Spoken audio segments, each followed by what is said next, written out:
Welcome back to a brand new episode of the MMA Beat. It is Thursday, April 20th, 2017. I do believe Jeff Wagenheim's favorite day of the year, right? For some strange reason. You said that earlier. Are we going there today? I'm not sure. He said it. I don't know why. This is where we go. This is where we start the show. We start the show with this stuff here. Well, you know, I like to keep things light, and I want to thank these guys for holding down the fort last week in my absence. You didn't burn the place down. I appreciate that. Well, we tried. Yeah. We saw you on the local Today's TV the day to channel. burn the place down, actually. Wow, see, that's why I did it. That's why I did it. What a pun that is. All right, you know these guys. That is Luke Thomas of SiriusXM and MMAfighting.com. That is the man in the hat, Chuck Mindenhall of MMAfighting.com. And of course, that is the man in the shirt, Jeff Wagenheim of the Washington Post. Okay, guys, much to discuss. I'm excited about today. Let's start, of course, with Demetrious Johnson. Big win for him on Saturday. He ties Anderson Silva's record, 10 title defenses. Now, here's the interesting thing. I have always felt that when they put DJ on either free television or cable TV, Fox or FS1, that we can just appreciate him for what he is, how great he is, how talented he is. It doesn't become the build-up to the fight. It doesn't become a referendum on either his drawing power, his place in history, the drawing power of the 125s. That's usually the case. You don't hear people asking him questions about that. He doesn't have to defend himself as much as if he's on pay-per-view. But a funny thing happened after this fight.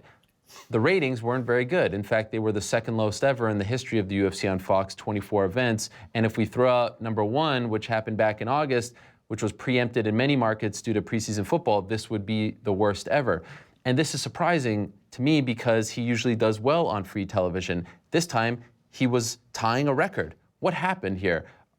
Are we finally at the point where it's not good enough to be good in MMA? Does DJ need to do a little more to sell himself? Does the UFC need to do a little more to sell him? Because in the past, we've talked about DJ, we've talked about the flyweights, but this one really surprised me. Why do you think it didn't do well with the people? Well, that's a good question. Well, the obvious answer I think a lot of people would point to is the double, not preemption, but the competition from NFL hockey and NHL. I'm sorry. NHL hockey, what am I saying? And NBA playoffs. And I actually looked at those ratings. Combined, it's about 5 million people. That's a not insignificant chunk of an audience. Okay, so that definitely played a role. But even then, that really doesn't explain it. A lot of people are like, well, it was just the competition. The competition is a factor. I don't think it's the factor. I think the factor is that no one knew who Wilson Hayes was, that this event, you know, it's interesting. UFC is doing really well at the gate these days. But there was no buzz for this event, zero. I know they had done a Road to Fox thing, but they feel so disconnected from the rest of the Fight Week promotion. It never really feels like we're setting up anything. Demetrious Johnson had raised in a number of interviews that he had not seen any commercials for his event. There was no NFL football, but you're asking like why a record low.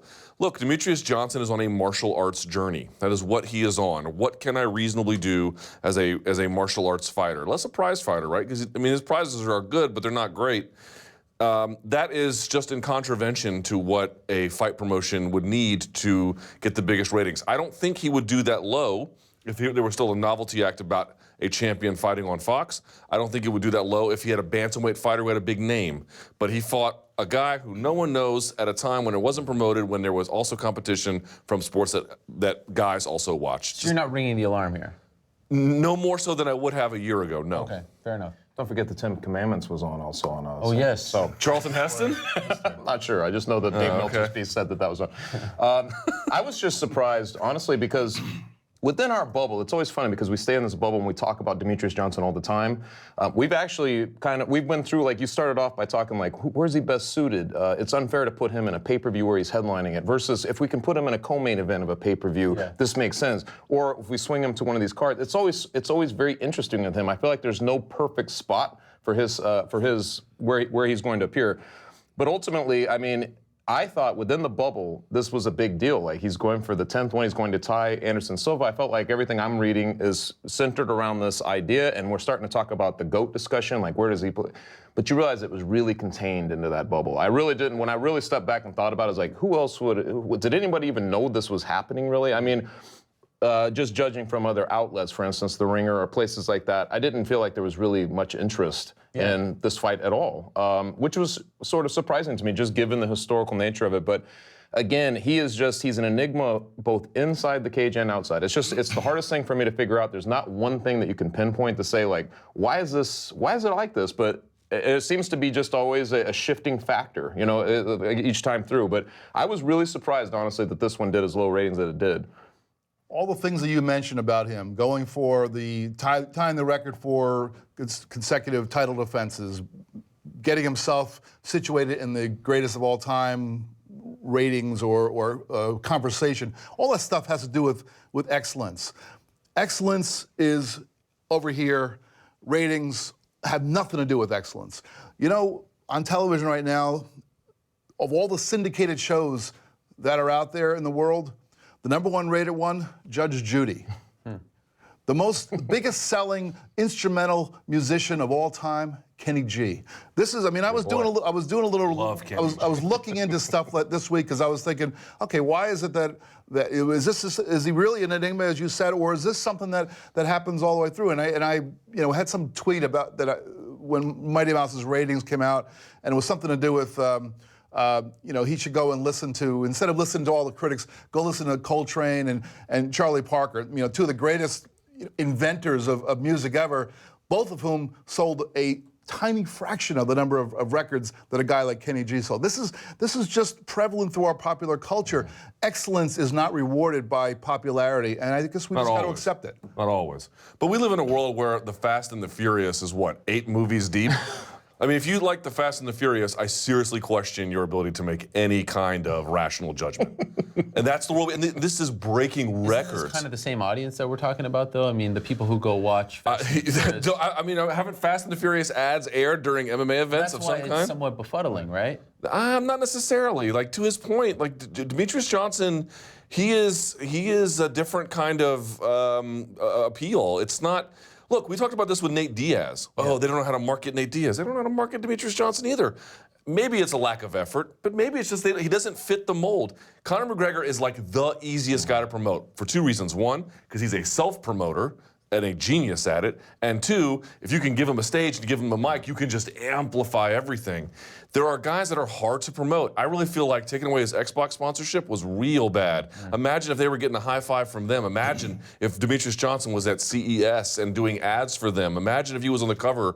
I asked him, should you be on the cover of the UFC video game? Think about that for a second. I mean, I'm not saying that would be good for their sales necessarily, but this is like the best candidate for it, you know? And it's just those kinds of ways. He has a niche audience that I really believe you could tap into, but they don't know how to get that keg. Sometimes you wonder though if it goes back to the very beginning, because he almost feels like an accidental tourist who's like got into this space because of the way he started, you know? When Anderson Silva started, it was the Chris Lieben fight. You remember how it was like, it just resonated, like this is a different kind of striker. Joe Rogan's words, we were framing him, we're watching him take apart Chris Lieben, we're thinking, this guy, watch this guy. Yeah. This was way different. It was a 4-man fly. I mean, we knew him as a bantamweight where he was pretty good, but you know, he wasn't great. It wasn't like he was outshining everybody there. And then this flyweight division starts, and I feel like we just, for whatever reason, he emerged from that. And but we didn't emerge with him. You know what I mean? Like the public didn't go with him. Introduced a flyweight division. Where would Demetrious Johnson be at this point? You know, would he be a guy who's even in the UFC? Let's not forget, on the day Miguel Torres announces his retirement, exactly Miguel Torres, right. A lot of people thought beat him. I believe at UFC 130. That was a big controversy at the time. Yes, that was a big controversy. Massive controversy. So but he did fight for a bantamweight title. No, he did. I know he did. But I'm just saying, maybe he would be Joseph Benavidez. Maybe he would be that guy who knocked on, you know, Uriah Faber, or Chad Mendes, knocked on the door but couldn't quite get. He's just another guy at that point. Now, let me ask you guys about this. Someone sent me an email on Monday regarding Demetrious Johnson. Was it Demetrious Johnson? No, it wasn't. Because on Monday, I said that, you know, Demetrious Johnson is desperate for a foil. He needs a Chael Sonnen. He needs a Conor McGregor. He needs someone to really bring it out in him, you know, that sort of competitive nature and my ass don't stink. You know, this kind of the same way that Conor did to Aldo. Conor, in my opinion, Aldo needed Conor more than Conor needed him. Conor was going to go after the top guy, whoever he was, and change his narrative along the way. But Aldo needed that guy to make people care about him. And someone wrote to me and said, I don't really care so much about DJ's foil. What bothers me, for lack of a better word, regarding DJ is I feel like he is so workmanlike when it comes to his career. He puts on his hat, he goes to work, he goes back home. I don't feel like he truly cares to sell himself. I don't feel like I'm living and dying with him like I am with the Diaz brothers or Conor or other fighters. So it's hard for me to get emotionally invested in him. He's just sort of blasé about everything. And, you know, he speaks up from time to time about not getting a belt or this and that, but he doesn't really cause a stink publicly about things that it's hard for me to get really riled up and want to live and die with this guy, you know, to plant that flag, 420 or 209, whatever the case may be. You know what I'm saying? Yeah. And I started to think, like, maybe there is something to that. And Can't have it both ways, though, can you? Like, you can't tell these guys just be who you are. You know what I mean? We're always telling them that. It's so weird to say. Maybe that's just, I'm not telling him to change. Maybe that's just the answer to the question we've been asking for a long time. Maybe that's why always talk about the it factor, right? Yes, like, I'm not suggesting. At this point, he is who he is, and I think that it's cool to see, like, the Sugar Ray Leonards of the world give him props. Cool. Like, you notice that his peers in the fight world appreciate him now more so than ever. Someone asked me, how could the UFC better promote him? Well, number one, finding a way to do, I mean, they did an ad where he talked about his love of video games, but it was a little clumsy in my judgment, which, okay, is to be expected because it's the first time they're really doing that. Yeah. So I don't hold anything against him for at least trying. Yeah. But the thing that you mentioned was the Sugar Ray Leonard one. That one caught my attention. And then Matt Brown had an amazing tweet. He's like, Mighty Mouse must be the easiest guy to corner. All you got to say is, you know the shit you did last round? Do it again. And it's so true. Imagine if they had a documentary that they made and put on Big Fox or even Fox Sports 1 where they had nothing but the best fighters in the UFC talk about how awesome Demetrious Johnson is. Because this guy's like, I don't get jazzed up for him. And I'm thinking, well, you don't get fire and brimstone with Demetrious Johnson, but I would love to see how he trains because there's no way you get that good without an insane, heated effort day after day. And the fighters respond to that because they know he's the genuine article. Some kind of third-party validation that way, I really feel would go a long way. You wanted to? I was just going to say, if you just watch that fight from Saturday night, and it looked like. We were talking about this as we were taking the subway in here. It looked like Hayes looked like a guy who you ever see at the like the workouts the week of the fights. There's always like some training partner who is sort of like rolling with the fighter who's going to be fighting that Saturday and just doing this stuff, going through the motions, making all the takedowns look easy, making it look like this person is unstoppable. That's what it looked like. And if you didn't know better, you would think this guy was a bum. He's a good fighter, but Demetrious Johnson is so good that he makes his opposition look bad. And that, I mean, I guess to some people that works against him, but to me, I just think that how can you watch him fight and not come away awed?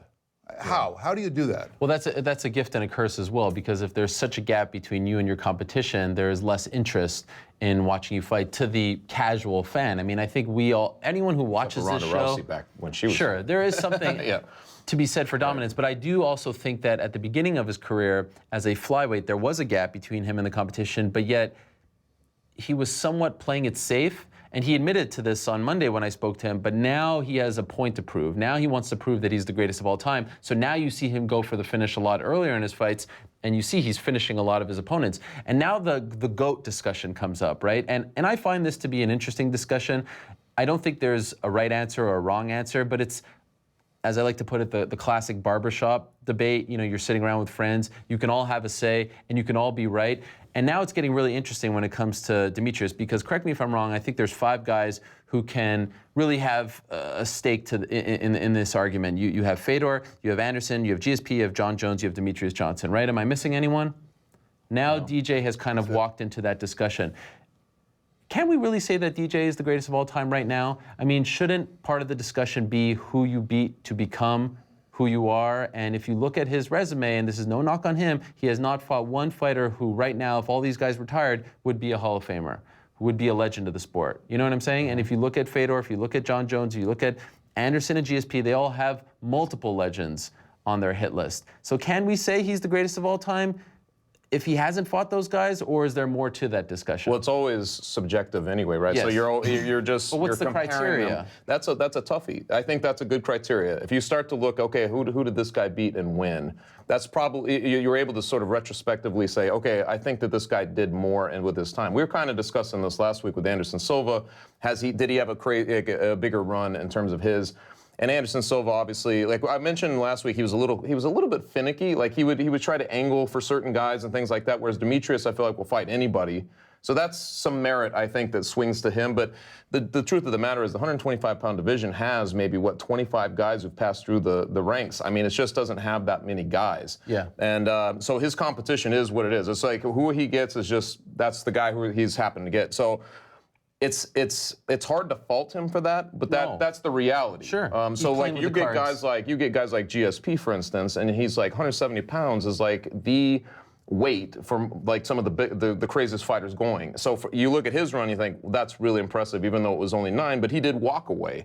And then you think of like Fedor going through his run. I mean, it's very tough for me to do, but you can call him the GOAT, right? You could call Demetrious the GOAT right now, but the bottom line is, I think you're being a little bit like, what have you done for me lately? Because if you look at what those guys have done, like those guys you mentioned, so many of their resumes, man, they just stand out. Like Anderson Silva, 16 fights. Just forget about just his 10 defenses, but 16 fights, going up weights and stuff. I mean, that's some pretty hardcore stuff right there. But you can eliminate DJ if you want to by using the criteria that you cited. But you also could use other criteria to eliminate other guys. If you want to talk about guys who've been suspended for performance-enhancing drugs or who've lost time because of that. Well, goodbye Jon Jones, goodbye Anderson Silva. Now you're down to 3, right? Yep.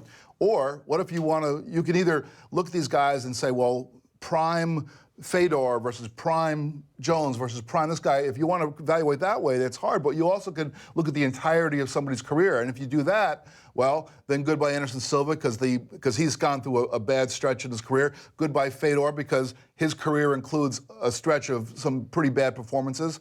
So you can and DJ doesn't lose out on any of those criteria, nor really does GSP. I mean, GSP got beat up toward the end of his run, but he won all those fights at the end.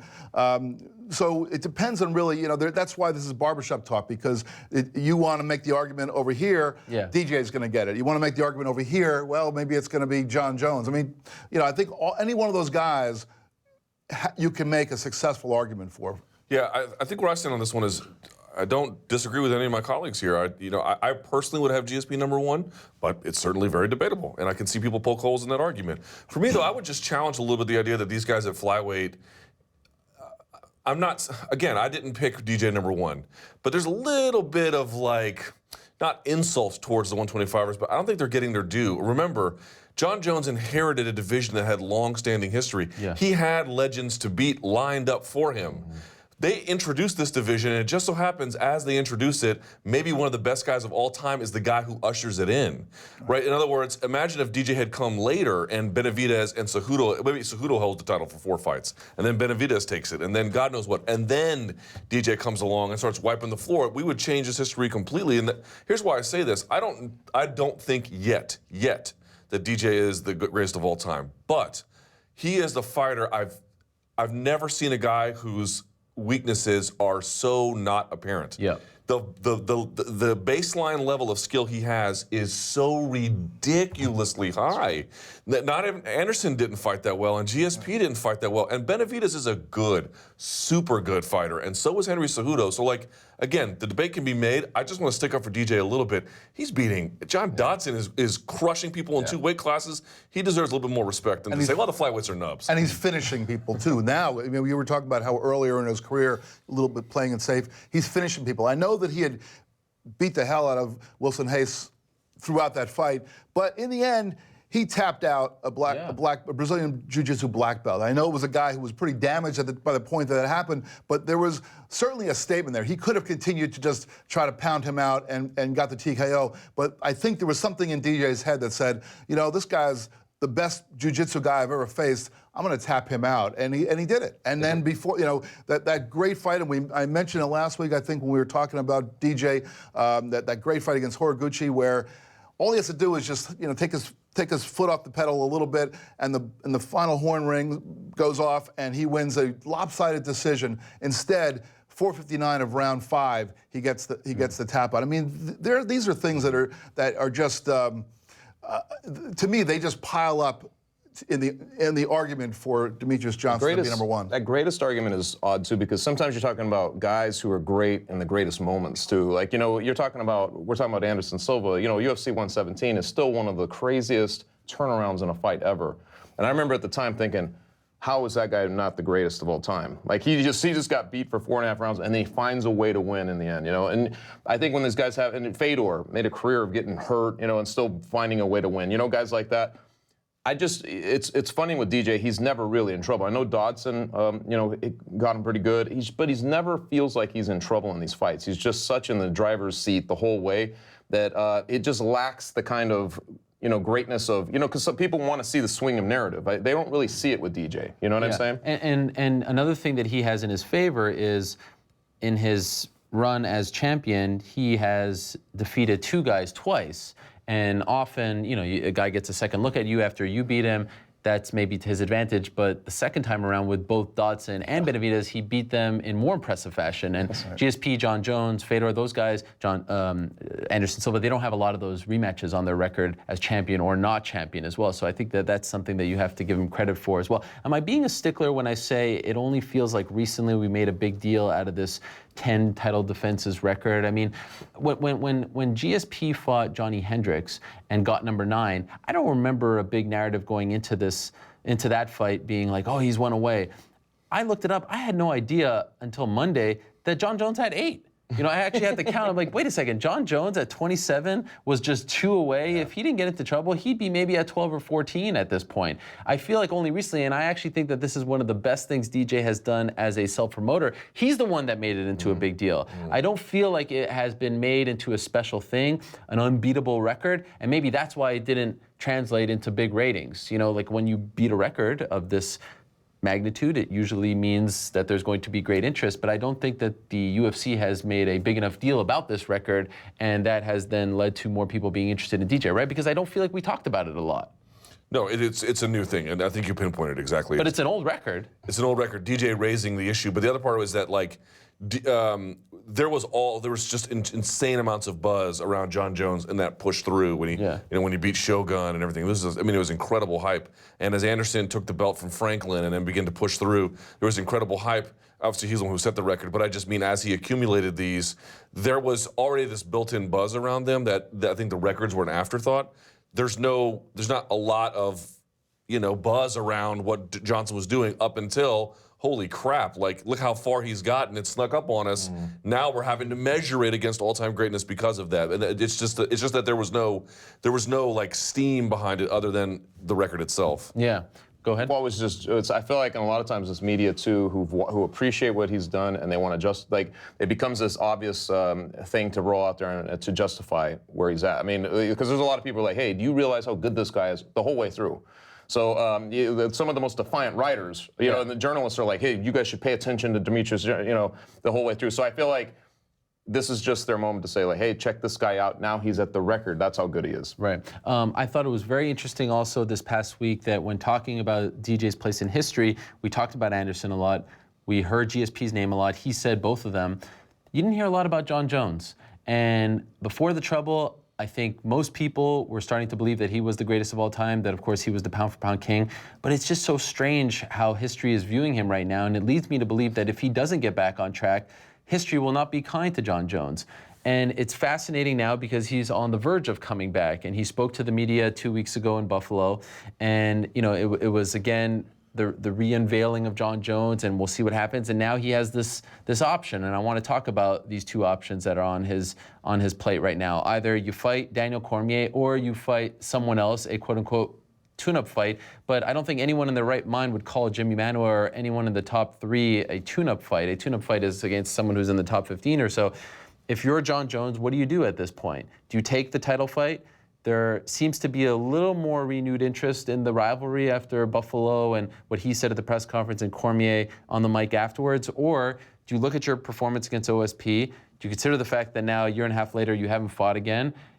Do you take one fight against maybe even a heavyweight, maybe against an Alexander Volkov, if you will, like a lower ranked heavyweight, get your feet wet, and then go after DC? What do you do if you're him and his team? Jeff?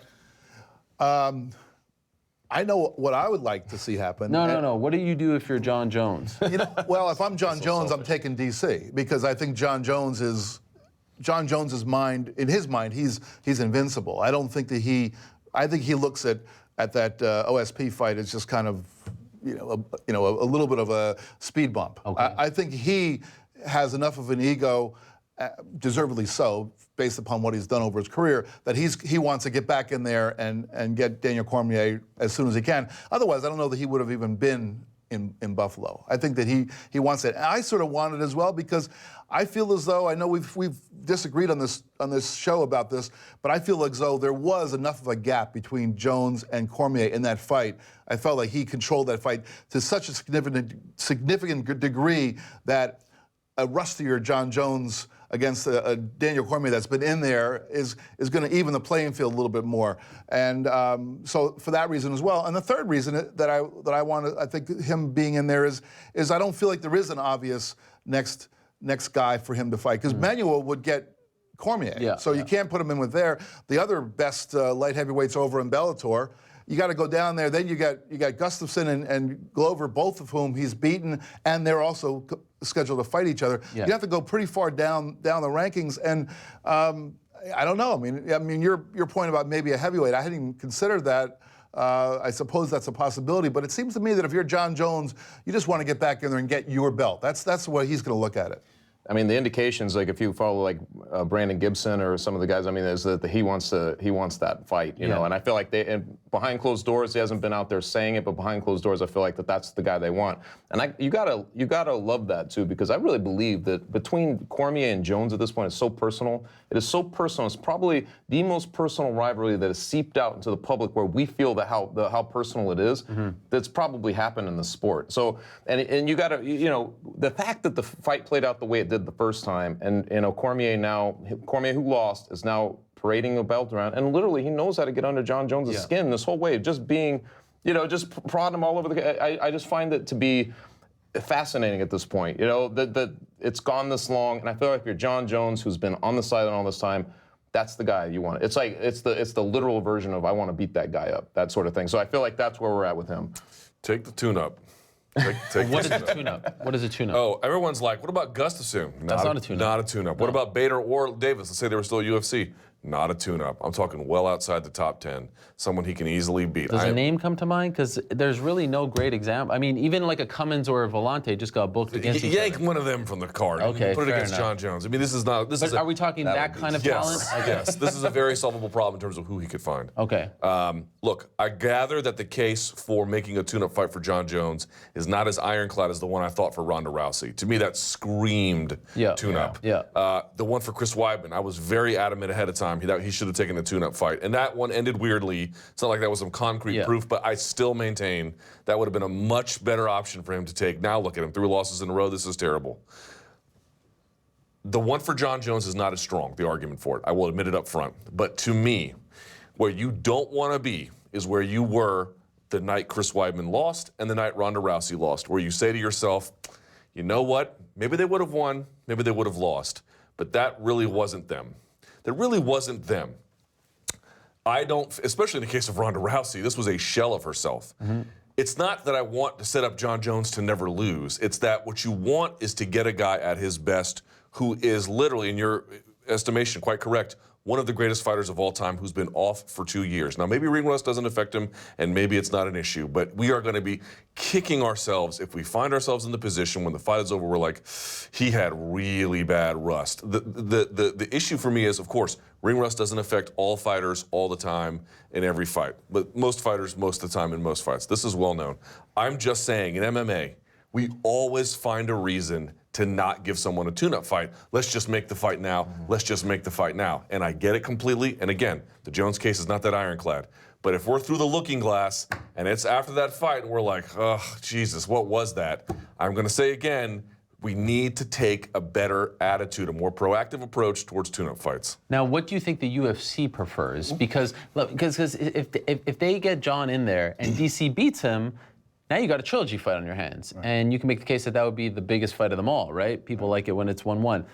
Jones wins, gets his belt back. Now you got the greatest of all time back. What do you think they want? Do you think that they want to just push him in there, get him in as fast as possible? Or do you risk, Manawa knocks out Cormier, this whole thing is ruined, right? You don't have Rumble sitting around with the fight that people have been dreaming about. So this is what I mean when I say the argument's not as strong, because it has other players involved. Yeah. I was trying to read between the lines of Dana White's statement that it's kind of leaving it up to Jon Jones, which, in my mind, by him saying that publicly, I felt as though he was sort of nudging Jones to take the DC fight because he's basically saying if he had just wanted to do what Luke's suggesting, and there's certainly some wisdom to do that, then he would just book it. He would just book it behind the scenes and do it. But instead, it's sort of like you're saying, well, if you really feel like you're not ready for this big challenge, go ahead and take that easier fight, and we'll get Manuel in there.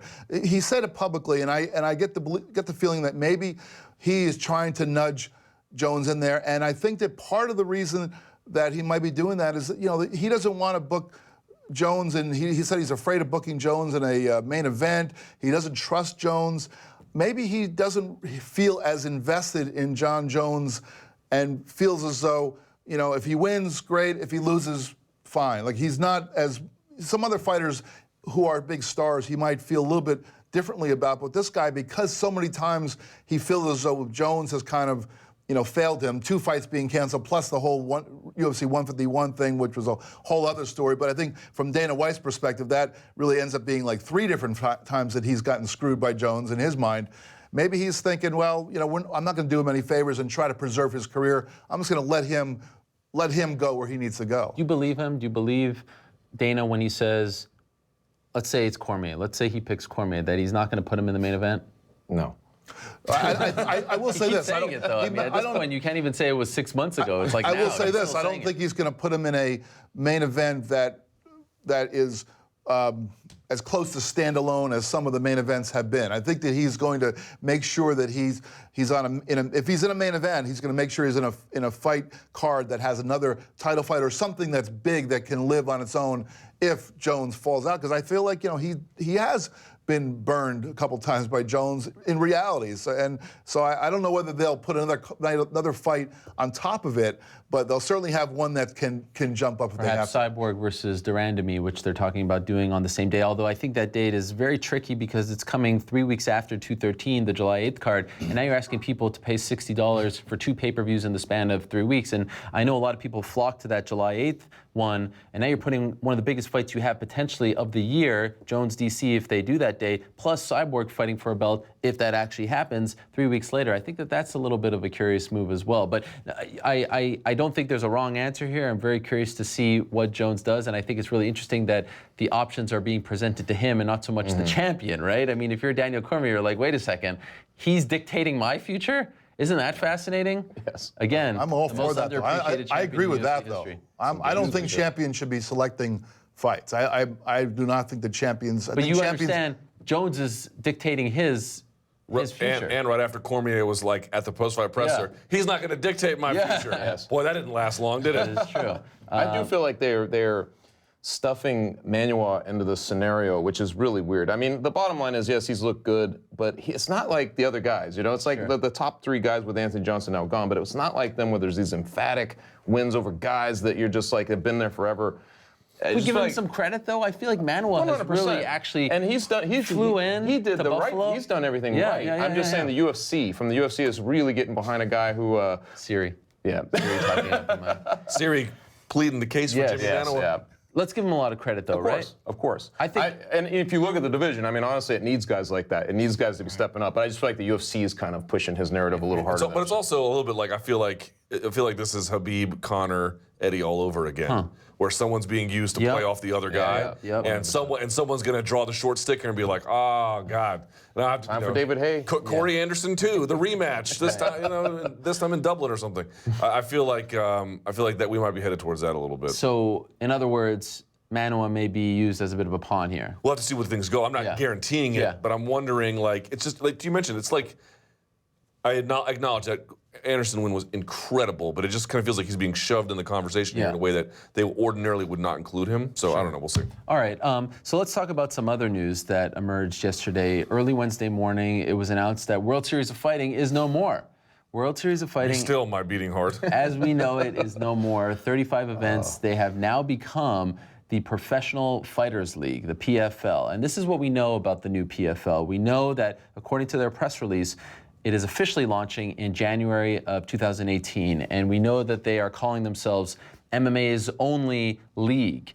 Not their first ever league in the sport's history, but currently there are no other leagues, however you want to define that, makes my head hurt. So let's not get into what's the wait, difference. so you mean the fighters are employees? Exactly. That, Oh, it well, opens they're a whole not. bunch of Right, can of right, worms. right. They're saying that they're launching January of 2018, that it's going to be this kind of system. Regular season, at least 3 fights for every fighter on the roster. Then there's going to be a playoff, and then there's going to be a championship, and the winner of the championship gets $1 million.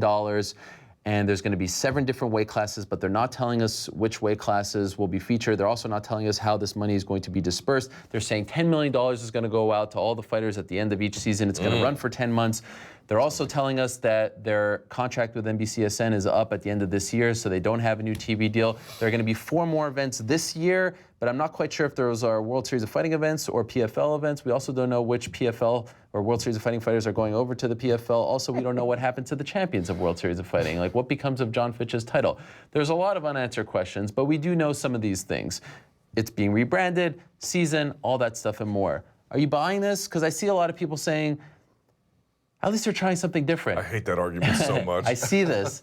Why do you hate that argument? And overall, how do we feel about this new effort? I mean, literally, you could set it up where the fights are adjudicated in overtime by a round of volleyball. At least they're trying something. Yeah, trying something idiotic. Right. Great job trying something no one asked for. Does this fall under that umbrella as well?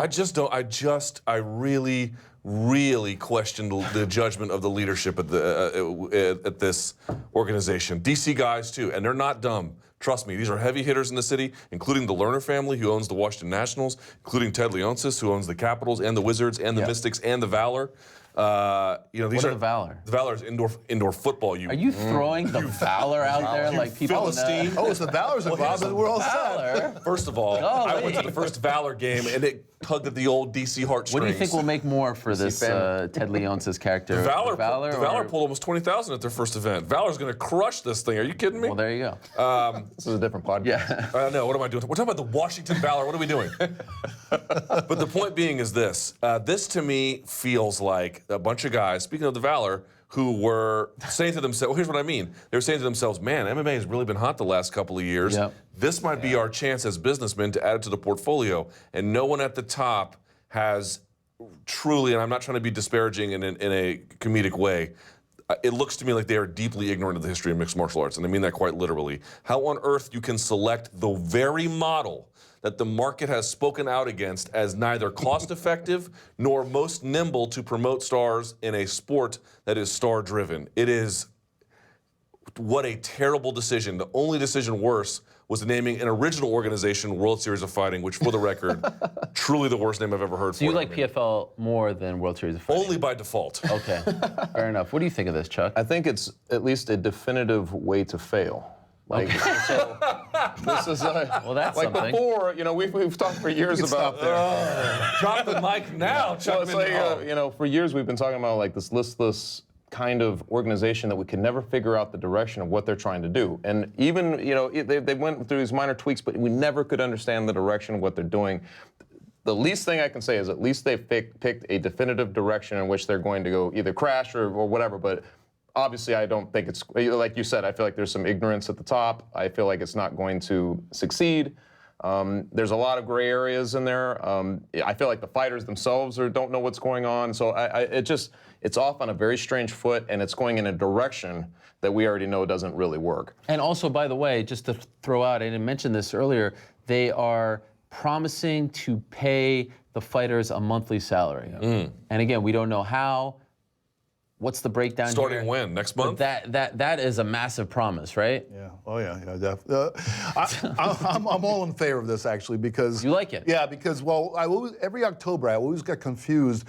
World Series of Fighting, World Series of Baseball. Like I was always, I could never figure out which was the World Series of Poker. which was the one the same. It was that. So now they got rid of that World Series connection, and I feel that's a good thing. Now I feel as though the way you laid this out, there were more questions than answers. I mean, everything you were saying was, well, we don't know this, we don't know that, we don't know that. So all we know is that there is this new thing. We know who are the people who are bankrolling it, but we don't know.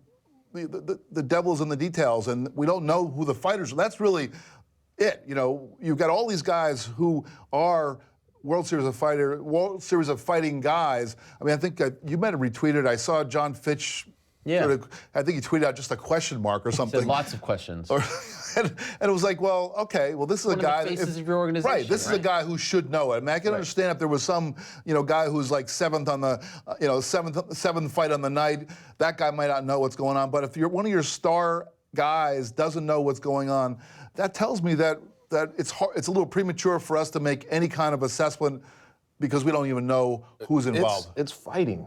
And it's like when you're talking about fighting, you can't stuff it into a structure like this. It's just it doesn't work. That's the bottom line. Even in just a basic matchmaking structure, which we have in the UFC, is incredibly difficult to foresee. We can sit around and always say like, okay, this guy should fight this guy if this happens.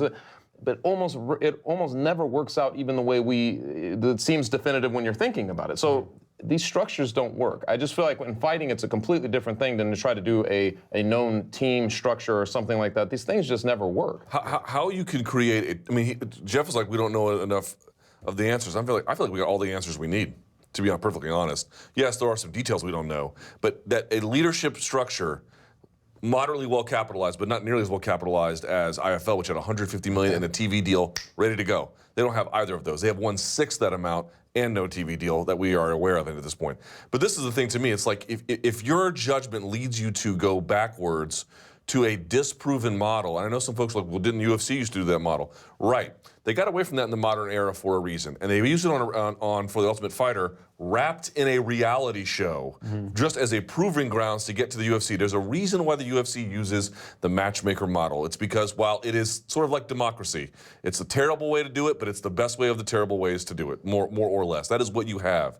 And for them to then go backwards, to not be aware of the insane amount of faith. I mean, the 2007 IFF Grand Prix was a disaster because of injuries and replacements and contract issues. And they want to go, you want to replicate that? Who greenlit that one? Yeah. Boy, I would love to know. You're a decade removed where so much education, so many people are more aware of what they're doing, or their management knows what they're doing. It's just going to, I don't see how it works. The problem is, how much money is there to make? If you're KSW in Poland, it's a different conversation. Yeah. But in North America, if you're outside of the UFC and you're outside of Bellator, where is the money to be made? There's very little money to be made. It's hard to do. It's very, very hard to do. So I see what they're trying to do. It's like a value add. But as one of my producers on my radio show said, this is like wanting to get into the music business, and they go, aha, here's what we're going to do. We're going to open up a Tower Records. Oh, that's a bad idea. Yeah, and if you don't have a TV deal, you are nothing. And if you don't have a lucrative TV deal, you are nothing. Because I'll say, even if you have a TV deal, look at PBC. They got dropped on Spike. No, they don't do all that great ratings. That's why I say lucrative, because the NBCSN deal that WSOF had, they made no money off it. They lost money off of it. I mean, they were getting peanuts. It was almost essentially a time buy. So if you get a great TV deal, if you're on Showtime and they're paying you a lot of money, okay, maybe you have something to work with here. Nothing drives me more crazy when it comes to MMA when people who know nothing about the sport come in and say, we are going to now market this to the sport fan. Like, yeah, the MMA fans are all well and good, but we're gonna make a feeder league for the UFC. We're gonna make this the AAA of the UFC. Well, first of all, and I know this is a different discussion, the UFC has to be on board with that idea, and they're not. So stop calling yourself a feeder league to the UFC. You're wasting everyone's time. Now, these other guys, we're gonna make this into a league, and we're gonna have a point system, and if you get the best knockout, that's what they're talking about, guys. This is a waste of everyone's time. It's not going to work. It's a last-ditch effort. I'm trying to be so friendly towards them here because they are the most sensitive bunch of people. I'd like to hear your real thoughts. But it screams of a bunch of guys who came in, as you said quite perfectly, who know nothing about MMA, who are trying to market this to their friends who also know nothing about MMA and who have not learned about the history of the sport and who have not learned that this has failed on multiple locations. IFL, original Bellator, all failures, right? It doesn't work. Because it can work in very, very limited nights. Yes, one night only. Yes. Not your entire model. Structure, right. Your entire model can't be this because you're not building stars. It doesn't work that way. Just because you won season 1 of the tournament, that doesn't mean anything to anyone. We already learned that with Bellator. Look at Bellator now. Who knows who Eduardo Dantas is, right? Who knows who any of these tournament champions are? They're nobodies. You need to go out and start promoting fighters and fights. If we learned one thing about last year in MMA, one thing only, it's that belts and all this other stuff, rankings mean nothing. It's about two guys who hate each other put together on the biggest platform possible, and you pick a side and you want to see them fight, right? If that's what McGregor-Diaz taught us, it's that at the end of the day, the public, the Joe sports fan, wants to get behind a rivalry. That's why Demetrious doesn't sell, right? Your model is certainly not going to sell. If you're not selling the rivalries, you're selling the sports tournament. It doesn't work that way. It's one thing to start up the IFL in 2006, where they did have they had a ton of money, right, and a literally a national TV audience, and then to try it and it doesn't work, and they make a bunch of changes, and that was a team model too, so it's a little different. But and it's one thing for Revenue to try it and go to casino and keep it sort of like a moderate thing. It's that when they tried to go real national, then they were just too hamstrung. They're literally creating a tournament structure in the money fight era. I mean, it could not be more backwards if they tried. If they tried. And as I mentioned, according to the Washington Business Journal, for 31 investors, they only had 25 million, one sixth of what the IFL had, which burned through their cash in less than 3 years. Yeah, it's a problem, and you bring up a fantastic point. Bellator and the UFC are moving away from title fights in the sense that the title fight. Look at the MSG debut for Bellator. The title fights are at the bottom of the main card. The top two fights. People don't care. Like the idea that... It's not that they don't care. No, but the idea that the tournament winner who's going to get this championship belt and a big check is going to get people to watch doesn't mean anything. It really doesn't. It would be fine. I'm sorry to interrupt on this, but it'd be fine if they were, like, to your point, if they had a deal with UFC, something a la Invicta, where they were on Fight Pass, and they were creating a tournament structure, and the winner got to go to the UFC. That would be different because you'd have a capitalization flow, there would be a connectivity between the two. That would at least be semi-intriguing. But operating independently, and by the way, heads up, DC is not an MMA town. I've been there for a while. I can attest to this, okay? They might do okay at the live gate, I don't really know. But the point being is, it's mind-blowing. They might have a tie-in with the Valor, though. Yes. Maybe. Y'all taking a dump on the Washington Valor. I'm not last time they were there, the last time Demetrious Johnson lost, like it was that long ago? It has been a while. It has been a while. They go to Northern Virginia. You wish them well. We want more options for fighters. We want fighters. Well, we want fighters to make money. But here's the thing. If you want to truly try something different, right? Like I see that point being raised. Like at least they're trying something different. Well, take your $30 million or how much money you have and say, okay, we are going to go out and get the best talent possible. And we're going to have a nice little boutique organization, and we're going to sign some big talent. $30 million can get you pretty far as talent is concerned. That's how you try something different. You actually go out and try to be a player in this game. You don't try to take the sport of MMA, which is structured completely different than team sports, because if this was a team sport, Demetrious Johnson is Tim Duncan, and no one's talking about ratings and draws and things like that. But this game is different. It's all about selling yourself and draws and things like that. So you don't worry about trying to make MMA into something it will never be. You try to go out and get the best talent possible, and you try to make a splash, and you get a good TV deal, and now you're on your way. Look, back in the day, Pride was kind of beating the UFC, and then the UFC took over, and in WWE was losing, and WCW bought talent. It's the same game. You don't try to reinvent the wheel. This reminds me of at the very end of IFL. Remember when they came out and said that we're going to change our ring, and we're going to make it like, I think it was the hexagon. Yeah. And nothing ever came of it. I don't even know if they ever actually used it. They never did. They were like, we're going to save the company. We're going to have a hexagon. Out of business. Yeah, and it was going to be a ring. They couldn't remember how many sides that was. Religious ceremony. There was an argument on how many sides that was. Yeah. It's the Dave Meltzer maxim. You have to put on the fights that people want to pay money to see. That is it. Very simple. Look at what Strikeforce did. 2006, they come out of nowhere. They cater to the Bay Area. They put on great Bay Area fights, and slowly but surely they branch out and they start making more money. And now they buy Elite XC's roster, and holy smokes, now they've got some other guys in a tournament and a one night. That's how you build an MMA promotion. Stop trying to reinvent the wheel. And compounding it's a waste all of time. this is just the fact that there are so many MMA events from the two majors right now that it's absolutely saturated. Like the market is just so full. People have so many fights to choose from. To go in there with that model against that. It actually makes my head hurt. Like It makes my head hurt. But look, we wish them well. We wish them nothing but the best. We need to keep saying that every time we absolutely eviscerate Well, I tell you, they are a sensitive bunch. I mean, I know this firsthand. They are a everyone's got sensitive electricity, but I'm thinking candle power for the MMA Beat from now on. Candle power, that's where it's at. Okay, let's switch gears here. This Saturday, the UFC is back, and the event is being headlined by Cub Swanson, who's coming off that Fight of the Year contender. maybe some people here think that it was actually the fight of the year against Artem Lobov. And some people are actually very almost offended by the idea of Artem Lobov headlining an event in 2017. Didn't win the Ultimate Fighter, lost to a couple guys, you know, Alex White, Ryan Hall. Is coming off a very nice win over Teruto Ishihara, but the general consensus seems to be he's only in this spot, he's only in the UFC because he's friends with Conor McGregor. Do you guys oppose this idea? Or on the flip side, do you say, look, people are actually emotionally invested in Artem. Say what you will, when he comes on my show, there is a big spike in viewership. People care about this guy for better or worse. Is this the MMA world that we're dealing with? Or, you know, should we kind of draw the line at, you know, who we're putting in the main events these days? If you have almost a 500 record and you're kind of on the fringe as far as talent is concerned, you probably shouldn't be headlining an event. I feel as though we are equipped to argue who should be getting a title fight because we watch fighters rise through the rankings and get to that place where they deserve a fight. But in terms of main events, main event is all about marketing. The fighter who is fighting in the main event is the fighter who the promotion believes is going to draw a crowd. You talked about how, you know, he gets a bit of a pop when he's on your show. Well, that tells you that people are interested.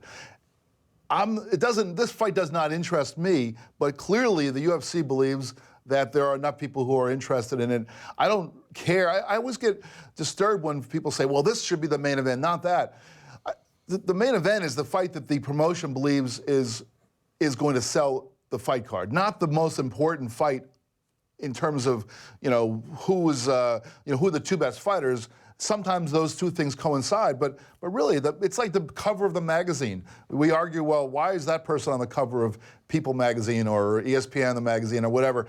It's because someone decided that's going to sell at the newsstand. Speaking of magazines, you see that Conor McGregor makes the 100 most influential for Time, right? And here's proof. It just coincides with this event where his influence is probably playing into a main event on a card like this. My biggest disappointment with it, honestly, is that Cub Swanson being where he's at, coming off of that fight, right? It just doesn't seem right for him to be fighting Lobov in this situation. But since we're at this, you look at it and you think, like, what is the narrative here? That possibly Lobov, if he puts on a performance life, like we keep talking about, like him rising to his challenges and stuff like that. These are the things we're clinging to. Maybe he rises to the challenge and actually fights Cub really well. If he beats him, you're derailing a guy who's coming off of that fight, and then all of a sudden you've got Lobov. I don't even know, because his record will only be 14-12-1. It's just a weird setup. I feel like even coming out of it, it'd be strange no matter what, because even if Cub Swanson just really works him like most people think he will, like the Vegas odds maker, what do you get out of this fight? It just feels very different from our traditional UFCs. You know what I mean? But I do feel like the McGregor influence, I feel like that's why it's happening. Look, there's no denying that McGregor's having a tremendous influence here. If he was unknown or come from some, esoteric camp in the middle of wherever, they would have cut him after that Ryan Hall fight. Because not only did he lose the fight, it looked terrible, right? They would have just cut him, no loss. But look, here's the truth about it. Number one, in fairness to Artem Lobov, I think he's improved. Yes. I really do think, I think he has been tremendous improvement, as a matter of fact, since the Hall fight. You saw the Ishihara fight, to your point. That's the first thing I'd say. And second of all, the European fans, I think, make a very good point with this one. He's got a big following in Europe. He just does. Why does he have a big following in Europe? Largely because of Conor McGregor. But look, he's got a big mouth, too. He seems like a funny guy. He's a weirdo in his own kind of, fun way. This is a guy who, if he beats Cub Swanson, they can take to Europe, and they can already do well with him. They can do even better. So I'm not that offended by it, to be honest. If he was still fighting at the level he was when he fought Hall, or if he was coming off of a loss, I'd be a little bit more upset about it. It's a huge risk for Cub, which is a different concern, but I can live with it.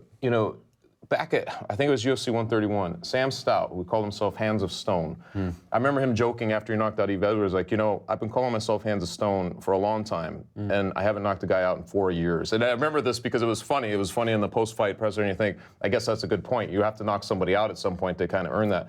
The funniest thing about Lobov to me is that he keeps going around saying, I'm the hardest hitter in this division. But if you look at his record, he hasn't knocked a lot of guys out. I mean, he's got like maybe 3 or 4 TKOs. When he hits somebody. If he can find a chin, just like a lot of guys. But I feel like this is one of these really strange, like, we're going to take your word for it then on this, and go see, you know what I mean? There's no evidence to say that. I know that he was on the show and he kind of demonstrated on the show, but I'm like, there's no official evidence that that's really the case, that you're the hardest hitter in the division. So I feel like this is a great platform. Against the elite. But I will say, is splitting hairs, but I think the argument that I'm making and the one that Chuck makes are separate. I do believe that there is some times when matchmaking goes askew, and I do think that Cub Swanson does deserve better than this.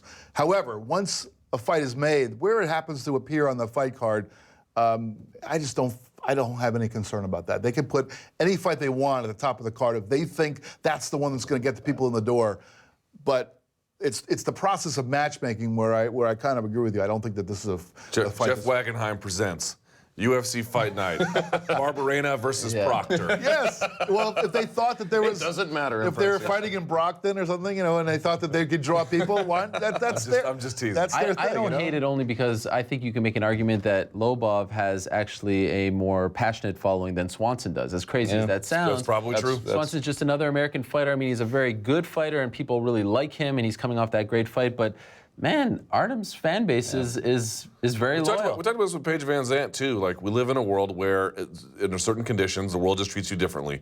Having a super famous friend is awesome for your life. Yeah. It just is. It just is. If you know someone super famous and they give you, not the hookup exactly, but they lean on someone to give you a bit of a help.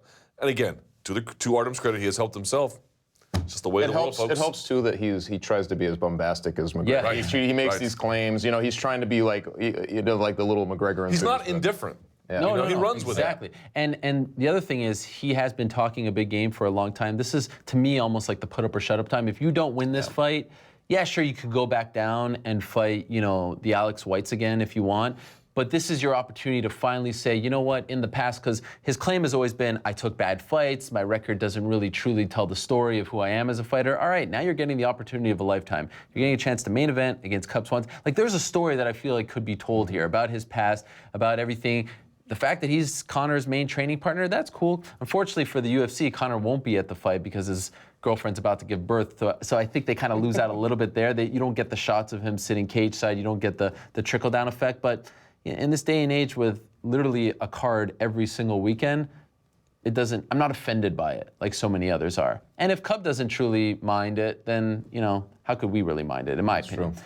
Okay, before we go, let's talk about Miguel Torres. He posts, I think it was late last night, if we're being exact, or maybe early this morning, he posts on his Facebook page, I thought, a really nice letter, a very honest letter about his retirement from MMA, and he says in the letter that it actually pains him to write those words, but given the fact that he just doesn't care as much and due to some other politics, he's walking away from the sport. There was a time, not that long ago, where many people considered Miguel Torres to be the pound-for-pound best fighter in the world. That's true. You could really make that argument maybe, I don't know, 6 or 7 years ago. And it's funny because I was actually talking to Reed Harris, who was the former promoter of WEC, just 2 weeks ago in Buffalo, and I said to him, hey, have you ever heard from Miguel Asway? I mean, we were having this conversation. He said, I haven't talked to him, but I got to tell you, this is what Reed said to me. I got to tell you, we did not work anyone harder back in the day when we were trying to make WEC into a thing than Miguel Torres. He did every single interview that we asked of him. He went out there, he promoted us, and he backed it up for a long time. He was, in many ways, him and Uriah Faber, before Aldo, before a lot of these guys, were the faces of WEC. And then he kind of just sort of fades out, and he had that sort of unceremonious departure from the UFC, had the controversy with the tweeting. So I just want to ask you guys, as we kind of celebrate a lot of the good things that he did, how do you remember Miguel Torres? Do you remember him for the back end, for the controversy, or do you remember him for the talent that he was? One of the pound-for-pound bests at one point. For folks who remember watching WEC on Sundays, and how fun it was and how special it was, he was absolutely one of the, if you want to make a Mount Rushmore of WEC, I don't know how he's not on it. I mean, this was a guy who, for every reason, number one, he had one loss before his WEC career began, right? So he had this incredible record. He fought out of his weight class routinely, and he had this amazing look with this flowing mullet, and he would jab you to death, and he was lanky and had an incredible guard. I think he triangle chased BB. I mean, he just had these, and the war with Mizugaki. The war with Mizugaki stands up as one of the best 5-round fights, for that time. I remember him as that guy. Look, he had the rape van tweet, which was not so great. Folks in the UFC only ever really knew him from the loss to Johnson and the loss to Michael McDonald in Atlanta.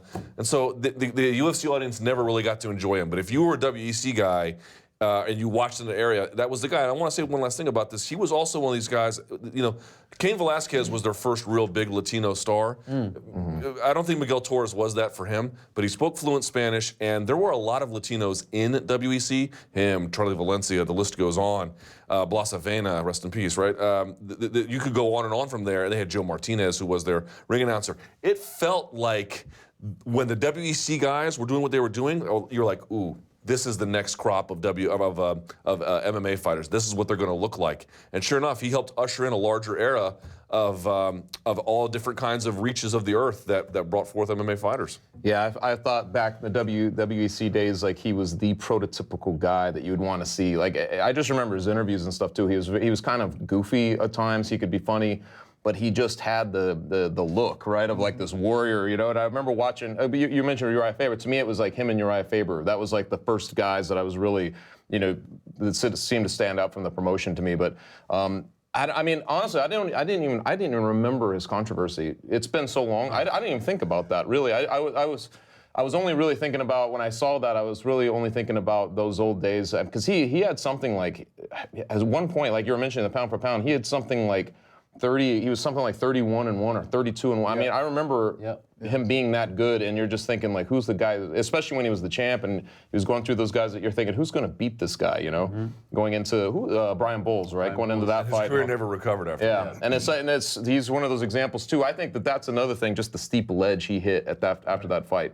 That stands out to me. But honestly, man, like just his attitude and his fighting, like his fighting style, his spirit, the way he gave interviews, there was a lot to love about Miguel Torres back in the day. Yeah, Miguel Torres, for me, he represents kind of a reinvigoration of MMA interest, certainly for myself. I mean, I remember watching, the first 10 or 11 UFC cards and being really into it, but then it kind of, other things took over, and I kind of lost the interest in MMA. I didn't really watch that many of the cards for several years. And then at certain points, I started watching, I would catch the WEC on a Sunday night, and I started watching. So I actually missed Miguel Torres. He was 20-0. He started his career 20-0. I didn't see any of that. Then he loses, and he ends up winning his next 17 fights. So he goes 37-1 before he sort of hits the wall. And I probably was in the middle of that second long run where I started seeing him fight. I do remember very well the Chase Beebe fight where that was the one where I think he won the championship, if I'm not mistaken.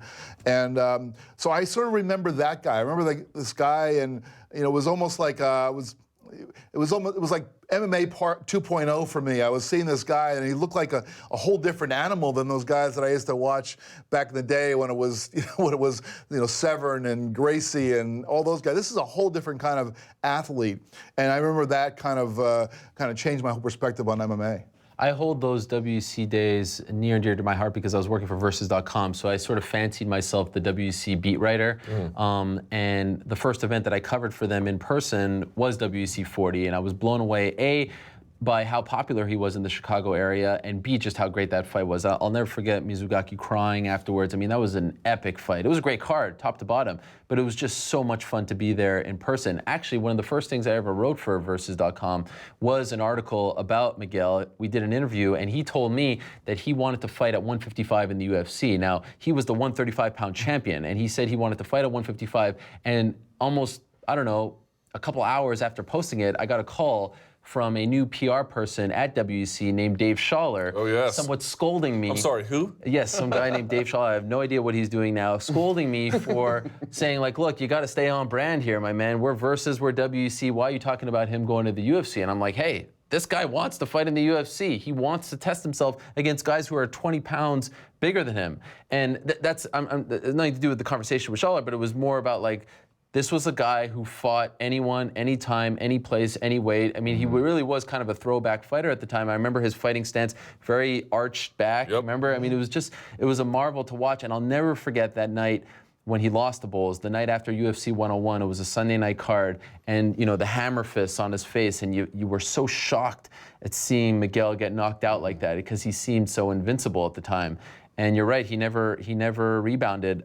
It makes me sad. I'll say this. It makes me really sad because I had a really good relationship, I think, and then I noticed this morning that he blocked me on Twitter, and that made me really sad. And it's actually not, it makes me sad, you know why? Because by reading that post that he wrote, and just by seeing that, I hope that he doesn't leave the sport, with bad feelings, because it does feel like he has a bad taste in his mouth. I don't know why he blocked me on Twitter. It kind of bums me out, but this is a guy who was, you talk about that arch back. I mean, he carried that promotion on his shoulders for a long time, and you look back at the days of the early WC and the early days of the UFC, and you kind of just feel bad that these guys never were really like reimbursed for what they did. Those fights that now they're kind of left with. There's a post to be written, an article to be written about like who are the WEC stars that never got their UFC shine. Yeah. And the IFL ones too. Speaking of the IFL, the Chris Hordekis, and he was or Desky. Yeah. The Andrew Kawani never really was the same to me. Bart Palashevsky was never really the same, and Miguel Torres might be the #1 guy who was so good in WEC, but then that Brian Bowles knockout and his career just took a detour. But before that, there was just so much to enjoy. Yeah, because Faber, Aldo, even Benson and Pettis, like all those big names, the faces of WEC, all enjoyed some kind of success in the Even UFC. Jamie Varner. Yeah. Jamie Varner had some success. I think Torres had probably the least. Yeah, so it's always kind of sad when these guys walk away, and you hope that they leave with better memories than not, that they leave with some money in their pocket. But I think that's just the nature of that sport. I mean, the sport at the time that he's killing it is only 16 years old, and it's one of those things where you kind of wonder if he was a little bit too early for his day, right? I mean, imagine Miguel Torres killing it 37-1 as a bantamweight fighting Cody Garbrandt now. You know what I'm saying? It's amazing. Yeah. He'd probably be making a hell of a lot more money. Crazy though, because I think he only fought 4 times in the UFC, and he was 2-2. And the Demetrious Johnson fight was pretty controversial. Really, it's the Michael McDonald fight was his poorest showing. Right. You know what I mean? But those two knockouts, that's true. The Bowles and the McDonald knockout really badly affected. I think that coming as the second one, that's why it looked that way. But and he's struggled in obscurity in these other things since. So. Right. Well, we wish Miguel Torres well. We thank him for all the great fights and the memories. Wanted to end on that note. One of the great fighters in the history of the sport calls it a day earlier today. All right, we are done, out of time. Appreciate you watching us once again. Enjoy the fights this weekend. Not only is there a UFC card on Saturday, there's also a pretty good Bellator card, by the way, in Connecticut. Are you going to that card? I'm going to be there. Okay, wow. Yeah. We've got Pitbull against Strauss. Yeah. We've also got some young guns. McKee is back. Ed Ruth, I believe. Dominic Mazzata. Yeah. So, Fortune. Yeah, Fortune. So it's a nice little Bellator Prospects card. all over. Yes, on Friday, and then, of course, UFC on Saturday. We're back next Thursday for another new episode of the show. For now, we'll say goodbye. For Luke, Chuck, Jeff, I am Ariel. Again, thanks so much for watching, and enjoy the fights.